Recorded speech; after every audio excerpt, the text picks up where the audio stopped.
Hi, today we're going to be doing an introduction into pruning video and how it applies to us here at NPK, both in our interior accounts and our exterior accounts.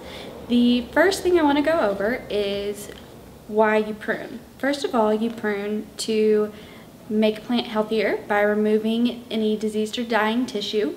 You prune to decrease a plant's overall size, and you also prune to help a plant grow in the way that you want it to.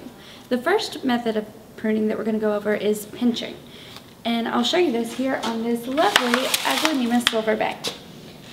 So one thing that you think about pinching is that it's pruning with just your hands or just your fingertips. And to also accomplish our goals of maintaining the plant's size that we want, you will come in and take your fingers into this point and pinch out this new growth. It's still simple and lush and tender, so it's easy to do, but it also is going to encourage the plant to branch out below that point and make it your overall appropriate size. This plant, and you can see that it's definitely got some damage. You can see this front coming through the necrotic front of the dying tissue, and this is the plant's way of preserving itself, but it's also something causing the resources of the plant to be diverted in an area that we don't really want them to be. So the best thing you can do is come in and pinch this part out or prune it out. In this case, I would recommend taking out the entire leaf. Here we have, you can see, this is a good example of this flower that has been spent, and it's just unattractive and we want to pull it out. If you can see that it is going before it reaches this point, it's good to go ahead and pinch it out. And then we can just remove it, and this is going to allow the new leaves and the new plants, the new flowers of the plant to take over.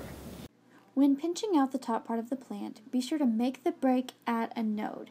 The node is where you see new leaves coming out of the main stem. Sometimes, especially if the plant has been growing for a while, the stem can be a bit tough to break. However, it is still a very fast and simple process to keep your plants healthy and happy. It may feel like you're taking off a lot of plant material when doing this, but trust me, the plants are going to be much happier for it and will put out even more healthy growth at the level that we want. New shoots and the growing tips of plants have apical dominance, which prevent the buds and the side shoots from growing very quickly. When you remove this by pinching out the top part of the plant, new shoots are encouraged to grow below the break. Not only does this keep plants from growing too tall, it encourages a bushier, fuller plant as the side shoots are able to grow. For this particular account, we want to keep the plant height below the railing of the bed. You can clearly see the difference between the pinched coleus in the front half of the section and the coleus yet to be pinched in the back. Thanks for tuning in to NPK's first video blog on pruning. I hope you learned a lot about pinching and deadheading and how you can use it on different accounts and different plants.